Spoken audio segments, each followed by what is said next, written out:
Bigla siyang naging weak and nag-throw up after ng dinner. Ang dami nang nangyari sa buhay ko, na nangyari sa buhay namin, na naging part kayo. So this time, gusto ko din i-share to.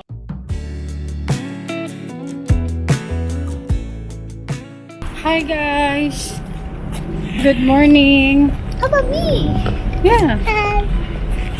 I'm with baby and we are on our way to the hospital para sa kanyang kasi hindi ko na na-share sa inyo but nung Saturday tumawag kami ng ambulance kasi sobrang may episode na hindi maganda not niya parang scary na at the end of that day bigla siyang naging weak and nag-throw up after ng dinner, tapos warm yung katawan niya pero malamig yung kamay niya, so parang ano siya guys, yung day na yun baka hindi siya nakakain or nakainom ng maraming tubig, hindi ko alam, hindi ko na matrace kasi kumain naman kami, uminom naman kami ng tubig, so hindi ko na matrace kung ano nangyari sa kanya that day, pero bigla siyang nanghina at saka naging hindi maganda yung kanyang kulay. So tumawag kami ng QQ siya ng ambulance habang nasa labas kami, kumakain kami actually, and then sa hospital binigyan siya ng gamot ng pang labas ng kanyang stool. Yung effect nung gamot, medyo nahilo siya. Sabi niya nga, parang hihimatayin daw siya. Parang ganun, yung ganun ang sinabi niya. Pero effect lang yun ng gamot. And then, after that, naging okay naman na siya. Umuwi kami around, I think, anong oras pa kami umuwi? Mga siguro, 10?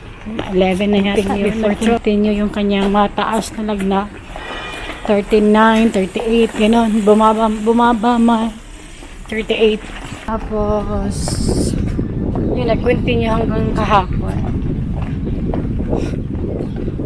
but nung gabi na medyo hanggang gabi medyo ganun pa din, continuous pa din hanggang sa awa ng Diyos, mga bandang dinner, yun, bumaba yung lagnat niya, and then okay naman yung food intake niya sa second day guys, siya na mismo yung humihingi ng pagkain, okay naman, tapos regular yung Pocari Sweat ko, water, change ko yung Pocari Sweat at saka water. And then, binibigyan ko siyang jelly. Wala muna heavy meal. Lugaw, ganun muna. Light lang. O kayo. Kayu? That's logo. You know, like, you this is no. Ano Tagalog? Sawa ng Diyos ito. Okay na siya. Yan. Pero, gusto ko lang makasigurado. Kaya, dalhin ko siya sa hospital. Sa kanyang pedia pala. Para ma-check lang, masabi ko yun kung ano nangyari. Titinan lang kung ano ang kalagayan niya ngayon. But, glory to God, yung lagnat niya, sinula na, 36.5, 37 na yung kanyang body temperature. Yan, okay na siya. Pero hindi mo na much na, hindi mo na ako kumpiyansa masyado. Kaya ito, papunta kami ng hospital. Magbabas kami. Pwede actually nakarin, pero limitado ko muna yung kanyang lakad kasi diba, nag-recover pa siya. So wala siyang ubo, wala siyang sipon whatsoever, lagnat lang talaga. But now, how do you feel, my baby? Good. Good? Do you feel good now? This one.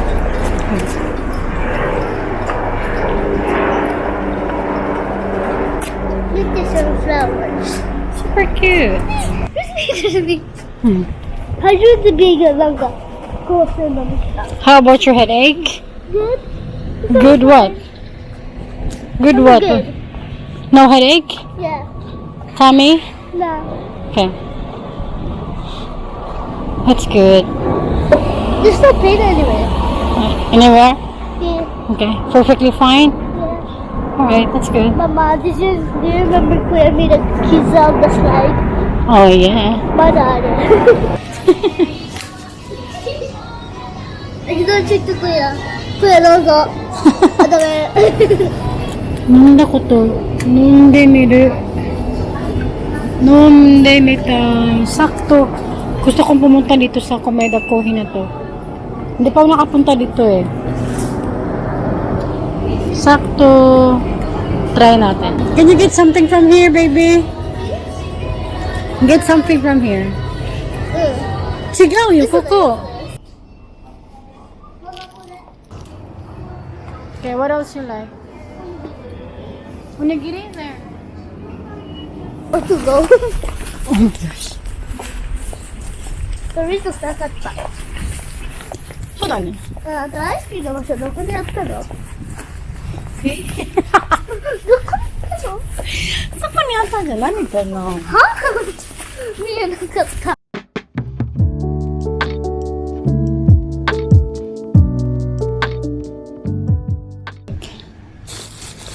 And then, eat your onigiri. So, she get this one here. Ano ba to? Mixed rice with wakame. Alright. Try to start, mommy. Okay, don't touch the food, okay? Okay. Never touch the onigiri. Okay? Okay. Eat like this, like a burger. Pigeon. Your reaction is so, like early. You're doing this thing before even eating it. And also, she got this Aroe yogurt. It's her favorite lately because mommy's eating it. Her mommy's favorites are all her favorites too. Are you my twin? Are you trying to be mommy's twin? I want to be your twin though. I want to be that. I want to be this pretty. This pretty. Copyright. But I got this first though. I ate that first. And it's become your favorite. No. Okay, now let's try this guys. Sakto. Gusto kong pumunta dito sa Komeda. あったじゃん。何がナッキーあったじゃん、このショップ。そうなの。そうなの。すごいね覚えてる。そうなの。And then マミがさ、行きたいと思ってたの。ちょうどこれ初めて。美味しくないじゃない？ I don't know. But これね、mild milk coffee. Maroya ka milk coffee. Hindi ko alam kung ano ang mild. Ang coffee ang mild o ang milk. I don't know. But let's try. We're gonna find this out. Try.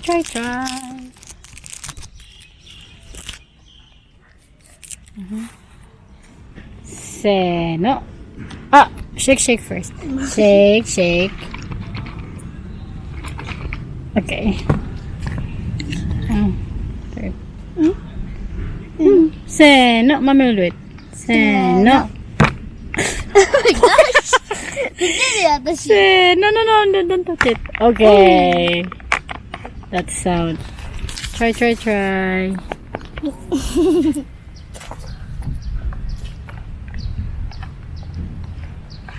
なんか納豆が入ってるみたい。美味しい？トゥスイート？美味しい？ Super sweet. おニュー美味しくないでしょ？ What is that? のせ？美味しくないこのごま。なんでだよ。だってセラさ、納豆美味しい、食べたいって嘘だって。God is watching me だから。美味しいだって言ったから、God gave you another one. No! だから、be careful what you wish for lagi. Yeah, I don't like it. Let's get to finish that though. But mom, that was so healthy. Oh, it is healthy. No, you can eat it. No, it is healthy. Disney has a joke. So, let's listen. Okay. Okay, ito pala yung binili niya, guys. It's what do you call this, baby? Lip balm. Lip balm dyan, nakte. No. Lollipop. Yeah. So, show. So, ito yung lagayan. Okay. 3, 2, 1. Here you go. What? What? Okay. joke. Okay. Okay, what's the joke? Okay, man mo katay ito na. Which one will win? The dinosaur or the grandma? Okay. I would say dinosaur. The grandma. Why? The dinosaur died. Right? Huh. It means if there's no dinosaur, the grandma wins.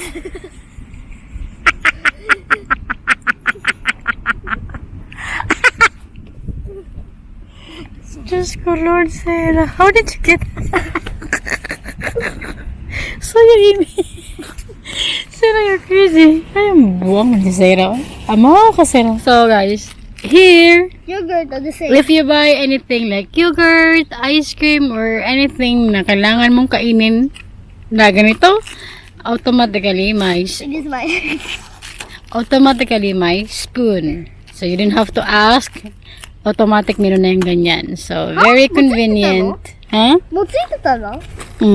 Cool. And lately guys, may bayad na ang plastic. I think for a year na yata, or hindi ko na maalala. Hindi ko na maalala kung ilang, basta hindi pa to ganito katagal na may bayad na ang ganito. Wala kaming eco bag, so bumili kami. So lahat na pati sa mga mall may bayad na. Wala nang free. So obligado na talaga na. Matagal na tong bagay na to. Ngayon ko lang to na ano. And ito, I think it's 2 yen or 3. I forgot. But something like that. Yan. So, kadalasan ngayon, meron na talagang bit-bit na eco bag. Meron kami, hindi ko lang talaga nadala. So far, about with my aking coffee, not really my favorite. So, ngayon, baka hindi na ako pupunta sa place na to. Kasi kung ganito kasi ang iniinom ko kasing coffee guys, laging may milk. Kaya hindi ako mainom ng black. Kuna ano guys this is mommy's. but Sarah's using it. Hindi, ang sinabi ko sa kanya, no, not for me, my baby love. For you. Yeah, ito guys, Mushi, baby, not in your, can you please like, Mushi Yuki to guys, pang mga repellent ba? Yan. I will get one too. Ay, lumalaba ka. Alam na kasi ng mga birds dito guys na maraming kumakain kapag may tao yata. Lumalapit na sila oh, ayan oh. Kasi alam nila na may food. Pag may tao, may food. Slowly my baby ne.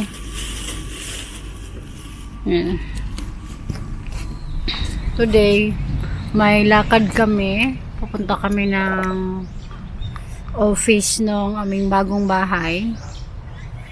Yung real estate. Kasi may pipirmahan, may kailangan kami ayusin sa bangko.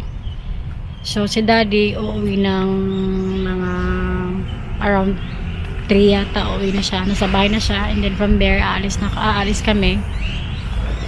And then, dadaan din kami sa bahay. So, yung last time guys, update sa bahay. Last time, nilagyan na ng tubig yung pool. Pero nagtataka ako kasi hindi pa tapos yung paligid. Pero may tubig na. So, gusto kong makita kung naka-cover ba siya o hindi. Kasi kapag hindi siya naka-cover or hindi ko alam kung ano ang plano, kung bakit ganon, kailangan kong not complain, pero gusto kong sabihin na bakit ganito, alam mo yun. So dadaan kami sa bahay mamaya para tingnan kung ano yung ginawa nila or may ginawa ba silang paraan para safe yung tubig sa pool, di ba? So yun, dadaan tayo mamaya, and then so far so good yung bahay naman. Malapit na, lilipat na kami sa June sa next in 2 weeks lilipat na kami. So ngayon nasa stage ng pagpapack ng gamit. This time gusto kong dalhin lang namin yung talagang gagamitin namin, guys, kasi too much na. Ang daming, alam niyo naman siguro na for few months, I think years na talagang nag-declutter na ako every time, diba? Naging naging part na yun na kapag chinecheck ko yung mga gamit ng mga bata, kung may maliliit na, hindi ko na siya nilalagay sa cabinet nila, sa closet nila, yung mga gamit namin sa kitchen, na share ko na yan sa inyo na talaga namang kahit paano, na maintain ko din naman talaga, hindi naman na kami too much crowded na unlike before. Pero gusto kong i-take yung chance na to dahil maglilipat nga kami. Gusto kong dalhin lang talaga namin pati yung sa mga decoration sa bahay. Ang dami ko na din iiwanan, i-dispose furniture, mag-dispose din kasi gusto ko maging more intentional na yung paglilit na this time, lalo na kasi ewan ko lang, guys, na I just realized na mas better na konti lang yung gamit, pero alam kong durable talaga siya, na long time ko siyang naming magagamit, hindi yung yung cute lang, 'di ba? Ganun yung mindset ko before. Napag-usapan namin ni Daddy na instead na maraming gamit, kunti lang pero maganda, maayos, durable talaga, hindi yung impulse lang. So yun, gagawin natin. Yun ang ginagawa ko actually everyday, pakonti-konti nagdi-dispose ako. Actually marami na akong naitabi mga gamit na naisipan kong ibenta. Sana nga makahanap tayo ng flea market na pwede kong mag-display. Yun ang plano ko, guys. Pati yung mga gamit ng mga bata, gamit sa bahay. Gusto ko na talaga siyang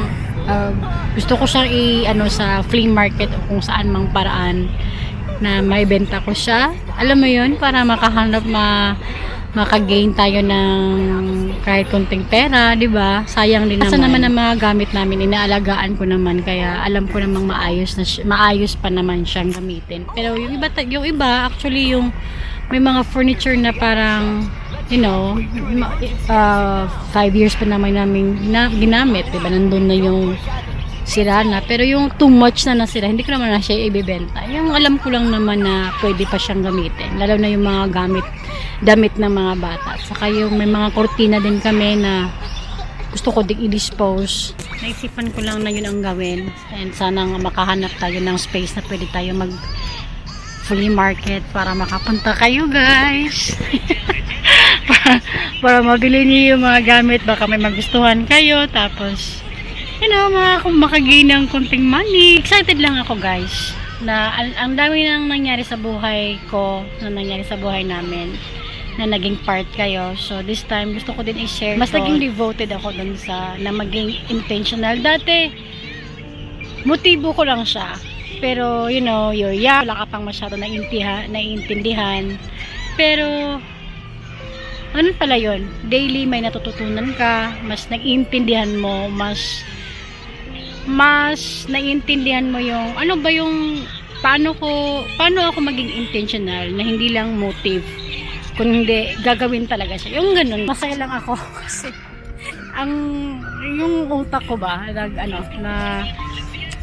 nag-align na doon sa motibo ko. Yung mindset ko, align na siya doon kung ano yung goal ko sa buhay. Hindi kagaya before na gusto ko yung intentional, pero hindi siya aligned sa mga ginagawa ko. Alam mga decision ko sa buhay, yung mga binibili kong gamit, mga ganon. Alam niyo yun.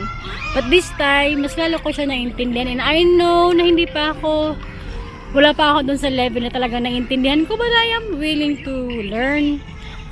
Sarah. So, nandito kami ngayon sa hospital kung saan kami dinala last time nung tumawag kami ng ambulance for Destiny.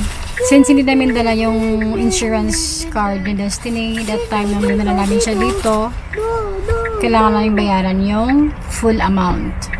And then, binigyan kami ng paper na pwede namin ipakita dito sa hospital para bumalik yung pera na binigay namin that time. So, that's why we are here to do that, to process that. Kaya, nandun si Daddy sa loob ng hospital, guys. After here, papunta kami ng office ng real estate para yung puntahan namin. Kasi kasunan namin yung lakad namin today. And also, good news kay baby. Okay na daw siya. Sabi ng doktor, hindi ko alam kung sinabi ko ba yan kanina. But, sabi ni doktor, she's fine na, wala nang problema. And, yun lang naman yung gusto kong malaman. Although, di ba, ang bumaba na yung kanyang, wala na yung fever niya. So, gusto ko lang i-confirm na talagang she's okay na. Kaya namin siya dinala sa hospital. What happened, Daddy? お金貸してもらったの Okay. 一部の。何日本、保険だと3割だよね。3割 cover ね。just pay the 70%. そう。何私ね、さっきまでさ、誰近くなかったのにさ、うんなんかさ、これがさ、ジョイスの間ね、なんかこうなったの。でね、もう一 Ang dami回yung ね、 problema, guys. Nandito na kami, guys. Nag-start na sila ng ganito. Ayan.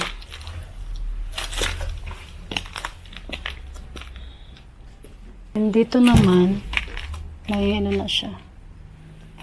May paint na, pero i-cream pa nila to. Hindi pa to tapos. Ayan. Yes.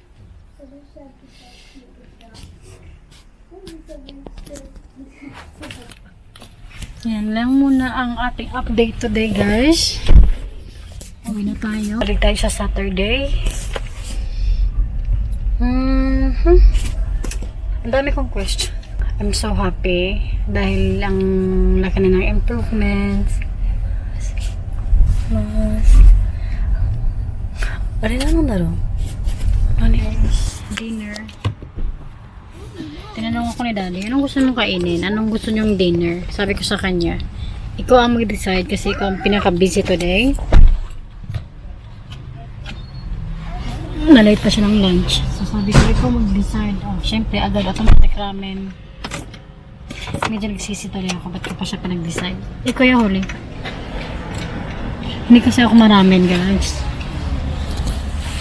Ay, nasabi ko na yun. Alam mo naman yun, diba?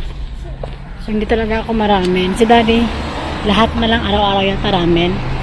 Soba, yung mga ganun. So, Is nearby our house?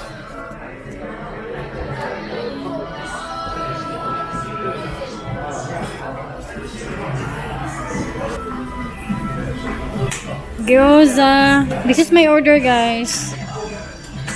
Negi chashu don. そうじゃん。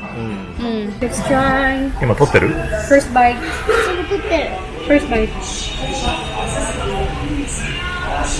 どう美味しい、美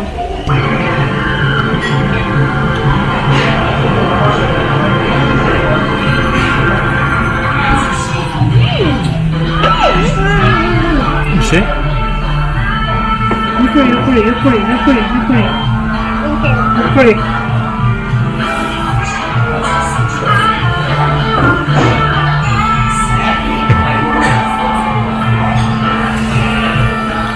じゃあこのドローンを上に飛ばすね。ビーン。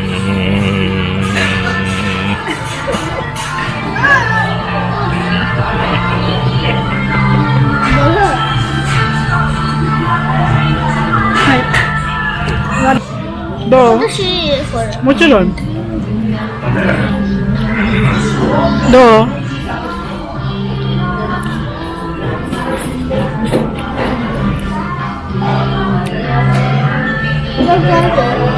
食べるいいよ。うん。失礼いたします。ヤンニョムチキンと失礼いたします。日本だから。はい。Sela, Chahan. Very good. Kuya Huli wa? いやいや、William. 食べないのに、あれ、食べるから大丈夫。じゃあ、欲しいって言ったらラーメンが。まあ、豆がおったから食べないとダメだよ。